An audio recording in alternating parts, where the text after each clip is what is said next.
An external review of the Jedi must begin immediately. Huge story. I saw tons of chatter about this. The Acolyte Season 2 has been canceled. I'm going to read here from Deadline. The story of The Acolyte will not continue, with Lucasfilm opting not to proceed with a second season of the Star Wars offshoot starring Amandla Stenberg, sources tell Deadline. Word of the decision comes more than a month after the 8-episode first season of the series from creator, director, executive producer, and showrunner Leslie Headland wrapped its run on Disney+. And we should also point out that there's like weird stuff around this specifically. Manny Jacinto has been on some panels recently talking about how much the show meant to him. They did some announcements at Comic-Con or D23 about how they're going to extend the universe as well. So as recently as a few weeks ago, it still felt like The Acolyte was a going concern, that they were full speed ahead on season 2. Apparently, they also put together they had started to put together a writer's room on this as well. Like it had received a soft green light, is what I was told. Reading here from Deadline again, in interviews, Headline had revealed that she had pitched her ideas for a second season, sharing hopes for a renewal, end quote. I want to start by saying that the problem with talking about a show like The Acolyte is there is a certain portion of not only the Star Wars audience, but the online audience that, how do you say, flips its shit anytime that anyone who is not a white male is the center of one of these stories. And they hate shows like this because they perceive the show as being against their politics or being woke. Never mind that the show doesn't really have any explicit political messages that would be sort of in disagreement with them. They just don't like the casting, and they don't like how inclusive the universe has become. And the problem is when you criticize a show like The Acolyte, all those people agree with you. So literally some of the worst people on the planet agree with you. And that sucks. So I just have to say that right off the bat. We did not like The Acolyte, but we didn't like it for good reasons, Patrick Klepek. I mean, so that's just that is a reality that must be acknowledged. Mm-hmm. People were like harassing Amandla Stenberg on Instagram after this and like taunting her over which is just horrible, deplorable behavior that we do not endorse at all. Like it's awful. It's made it more difficult to talk about shows like this in a measured fashion, and that sucks. That said, Patrick Klepek, what do you make of this news? I mean, two things can be true. The Acolyte was a storytelling mess. It was outrageously expensive. And those 100%. Two things combined do not necessarily grant a lot of runway for why you would renew the show for a second season. And it can also be true that at this point, I don't know how you can draw any other conclusion from sort of the Kathleen Kennedy run of the Star Wars franchise, that it has been at many turns wildly mismanaged to the point of aligning itself with online reactionaries, either by accident or by circumstance. Mm-hmm. And yet it finds itself constantly validating some of the worst people that have associated itself with this franchise through the constant mismanagement and the choices that it has made, leading it ultimately to this point where a show that probably in the most practical, objective terms really didn't deserve a second season somehow feels like it's become a cultural object that suggests that Star Wars is constantly pandering to its worst elements and tacitly agreeing with them, or gives them a window to feel as though they are being acknowledged by Lucasfilm as like, look, we were right. Like, why are they indulging? Why are they making work like this? And it leaves the franchise as a whole in just a really sad, upsetting state. You have this show that finally goes to a different era, different sets of characters, different politics, different and this seems like this just shuts the door on that ever happening again. You know, it's not my money, but it certainly feels like The Acolyte not being able to progress to a season 2, where at a certain point there must have been a conscious decision made, David, where the show that felt pitched as a mystery box, we're going to have this thriller, and when you pitch that, the idea is you're going to get to the end, you're going to feel some resolution with some dangling threads. This didn't feel like a show with dangling threads. This felt like part one of a larger story. Absolutely. And I find all of that incredibly frustrating. It's part and parcel with just, I don't know where the threads are on the Star Wars universe that I'm even supposed to be grasping onto that aren't Dave Filoni. If you aren't on board, enjoying that like corner of the universe, doesn't seem like there's a lot here for you. And even if let's say they greenlit an Acolyte season 2, and I think you and I were at least on board with the idea that, hey, there are some ideas here that if we had kind of a soft reset, there could be something interesting here. There were interesting ideas in the Acolyte season 1 that just didn't come together really at all for me. But you're putting together a writer's room. We're going to see that show in 3 years? Like, there's something about the production of shows right now that who's going to be around in 3 years to get excited for that shot of Yoda at the end of act? You know what I mean? Like, it's just, there's not even a runway for this show to go on, even if they suddenly got the green light. And so it's a lot of things kind of working in concert, but it leaves me in a very kind of sad, frustrated place for a universe and a world that should be infinite and yet now feels incredibly small. Yeah. Well, I will talk about that in a moment. But we should say, hey, we're probably going to spoil the Acolyte, and talk about the ending in some detail. And trust me, let me just say, if you have not started watching it, you shouldn't, because it's not the story has no ending, essentially. So like, I would not whatever my feeling on the story was, like, hey, you should watch it for the action, whatever. Like, I've revised it downward because it's not. Those might be YouTube clips that you're watching now. Yeah, yes, definitely. I can give you the timestamps of the action scenes, and then that's all you need to watch. But okay, but basically, it's difficult to talk about without talking about the ending. Is what I'm. Yeah, my apologies. Like, I should have preempted that a bit. But yeah, the series very much ends in a open-ended place, but not only open-ended, feels like the story has just begun. There's a bunch of stuff introduced right in the last 20 minutes of the show that it feels like they were going to address in season 2. And I had actually guessed that season 1 was compromised in order for them to set up a season 2, because it felt like there are so many ways that they easily could have tied up stuff in season 1, but it felt like they purposely chose not to in a rather forced way so that they could get a season 2. And so some of the stuff that's going on, right? Like Chimere at the end of season 1 was going to join forces with Osha, and together they were going to do some stuff. Master Venestra visits Yoda at the end, right? There's a shot of her visiting Yoda. It's like, what's Yoda's involvement in this? And of course, Darth Plagueis was also seen briefly in a shot at the end of the episode, or in the middle of the episode. And like a tease for a character that has been mentioned in other places in the Star Wars universe.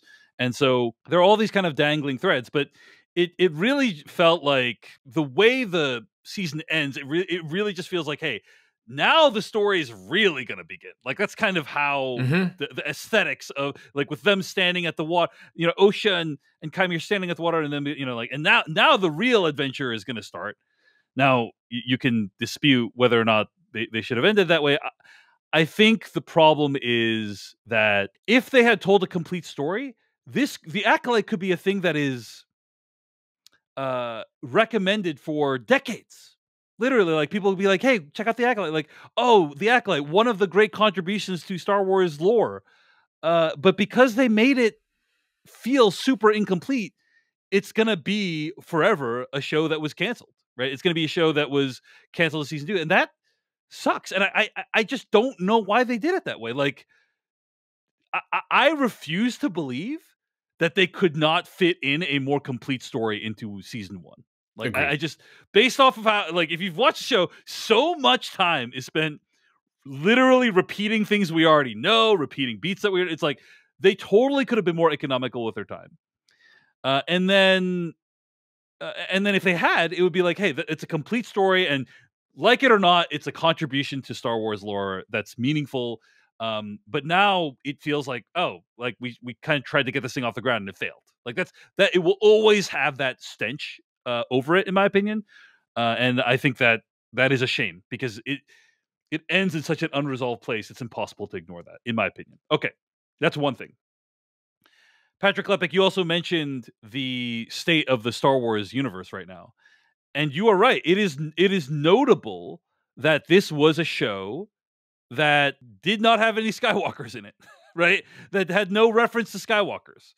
And it's like, hey, we're trying a new thing. We're in a new era. We're having all new characters.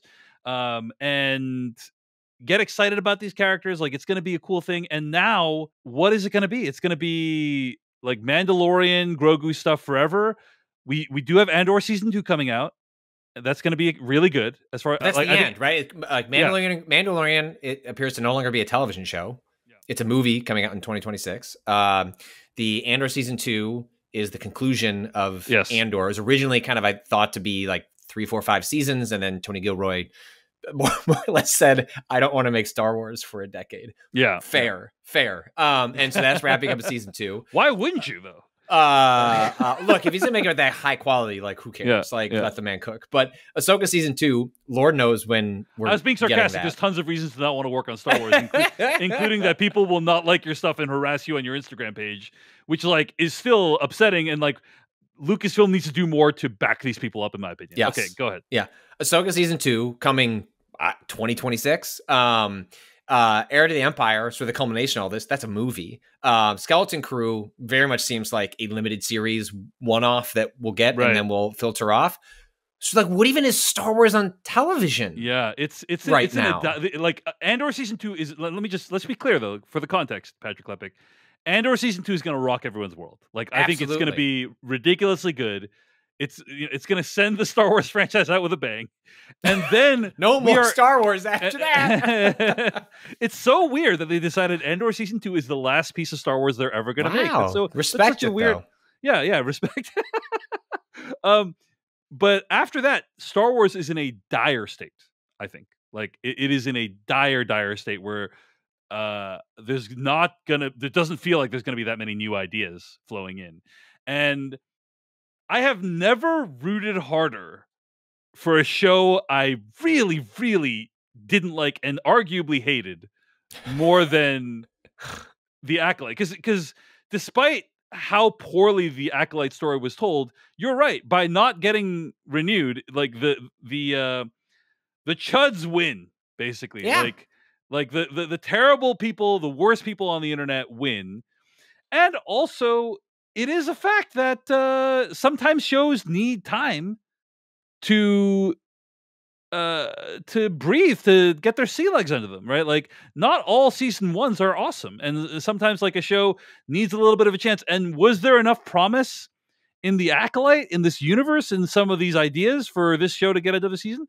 Possibly. I think you could very, very easily make the argument. Miles McNutt over at Episodic Medium had a great piece about this, where he talked about how, forget about shows that are too big to fail.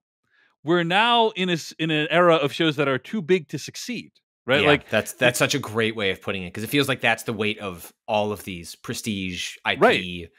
150 million plus. Yeah, this show costs over $180 million, and it's like, and by the way, let's here are some of the numbers, right, from Deadline. Driven by interest into the venerable franchise, The Acolyte got off to a strong start when it launched in June 4th with 2 episodes, generating 4.8 million views in its first day on the streamer, to rank as the biggest series premiere on Disney Plus this year. The tally rose to 11.1 million views globally after 5 days of streaming. But The Acolyte could not sustain the momentum, dropping out of the top 10 in Nielsen's top 10 originals chart in week 3, and staying off before returning to number 10 after the release of the finale. It was streamed for 335 million minutes, which is believed to be the lowest for a Star Wars series finale, end quote. So the numbers did bear out that it is one of the less popular of these Star Wars TV shows. But yeah, like, you're taking a new chance. Sometimes you need to like bring people into this world and give it some time. And it is unfortunate that the worst people on the internet won, and I hate that. But also, the show is extremely expensive, and like, it needs to do ridiculously well for it to get a season 2. Feels like the whole system is broken a little bit. You know what I mean? Where was a world where it won? Like, there was when I was watching the original trailers for this, and sort of excited by the promise and the premise and the way all the creatives were talking about the themes, the ideas wanted to explore. There were a million red flags. It's like you're purposely saying you're going to try and do many things that are not like. Now, when I think of a classic Star Wars fan, Right. they want wah wah wah wah. But we're not going to do those things. And ended up having like great lightsaber fights, and like there was stuff here that was still vintage Star Wars, so to speak. But it was trying to walk its own journey, and by doing that, it was going to alienate or find people that were understood. It was seeking almost a new audience that could find a way. That was part of its pitch. Was like, hey, what about Star Wars without like so much of the lore, decades of baggage? Acolyte, like, here's something for a potential new audience to find their way into Star Wars. You're saying by default that it's going to be a potentially smaller audience as it figures out who is that audience? What do they want? And by heaping that on a nearly $200 million show on a streaming service that, okay, it was a different calculation a couple of years ago when it was green, it was a different world, different budgets, different expectations for Disney Plus, different spending habits. But nonetheless, it comes to a moment in which it's hard for me to imagine a world where it did succeed, even if it was a better show, right? Mm-hmm. Like because of the culture war sort of sweepstakes around Star Wars itself, that the Acolyte really like kind of ended up like accidentally sort of stepping in just by nature of casting non-white people. And then the like weird managing of the Star Wars franchise and the Disney Plus of it all and the spending habits, like this show couldn't win.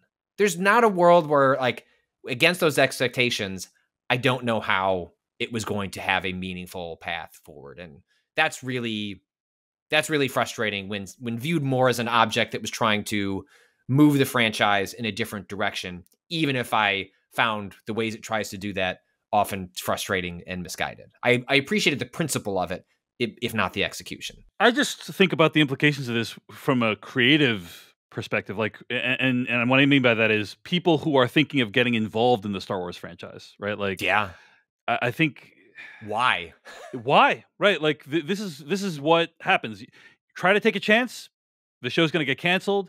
You're probably going to get harassed endlessly. If you try anything that deviates from what people think of as quote unquote Star Wars. There's no prestige. Like, it's increasingly feels like you would see this when as MCU was on the up and up, where you had all sorts of like a who's who of actors, and you'd ask why are you signing up to be in one of these? It's like, well, like it's cool. It's like what all my friends are doing, or like you're in a Marvel movie, you get to be one of the biggest things in the world, and your kids think you're like a god. Like, why wouldn't I do that? And Star Wars has existed in that way too. Where it's like, yeah, it's a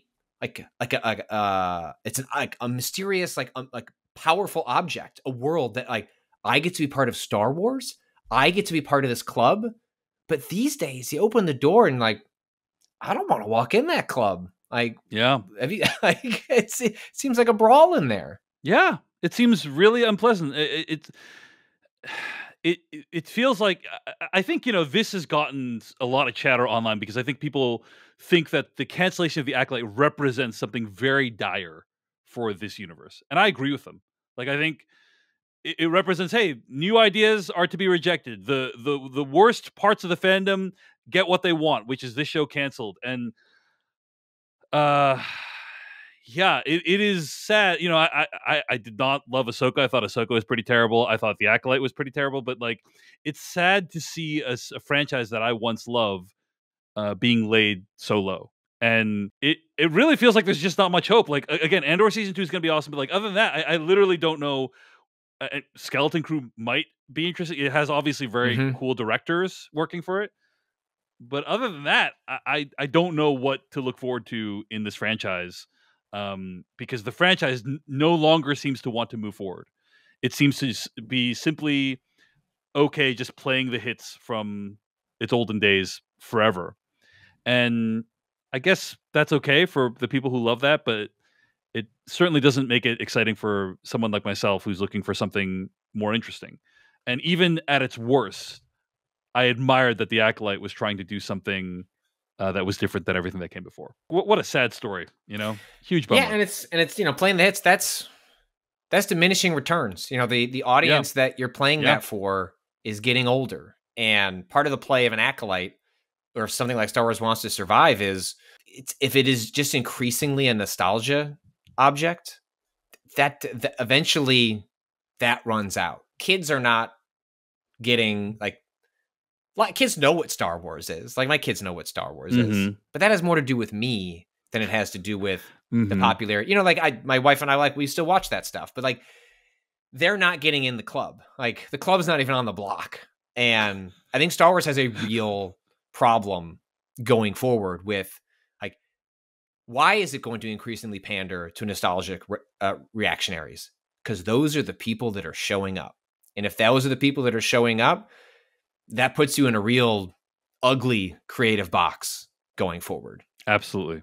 Absolutely. Dire, sad state of affairs. No other way to put it. I'm literally bummed about it. You know, it's sad. What was it? Well, because what else, you know, even on like the film front, are they going to make any of those other movies? I don't know. Like, are they going to be good? I don't know. Like, it's just there's not a lot to grasp onto other than Andor, which will be incredible. But beyond that, there is just not much to hang your hat on as sort of like, well, that could be interesting.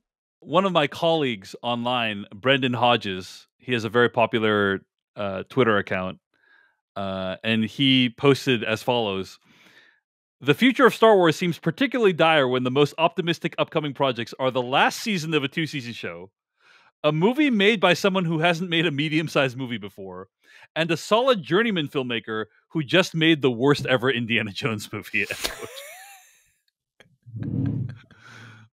Which is, I think, a very striking way to put where the state of the franchise is. So we'll see how things develop, but this does feel like it's a sinking ship right now. And I agree with you that I'm not going to call out I'm not calling out Kathleen Kennedy by name. Like, I know a lot of creative things go into these things, but I do think overall this franchise has been woefully mismanaged, and it will take a lot of work to pull it out of where it is right now, creatively. Not financially, monetarily, you know, whatever. Star Wars will keep making money. That's but creatively, but it feels and to diminishing audiences is it feels like where it's headed. Hey everyone, David Chen here. Thank you so much for watching that video from Decoding TV. If you want to get an audio version of the show, all you got to do is go to podcast.decodingtv.com. And if you want to support what we do, get ad-free episodes of the podcast and also bonus episodes of the podcast, go to decodingtv.com and become a paid member. Of course, you can also like and subscribe for more. We appreciate it. Thanks. See you later.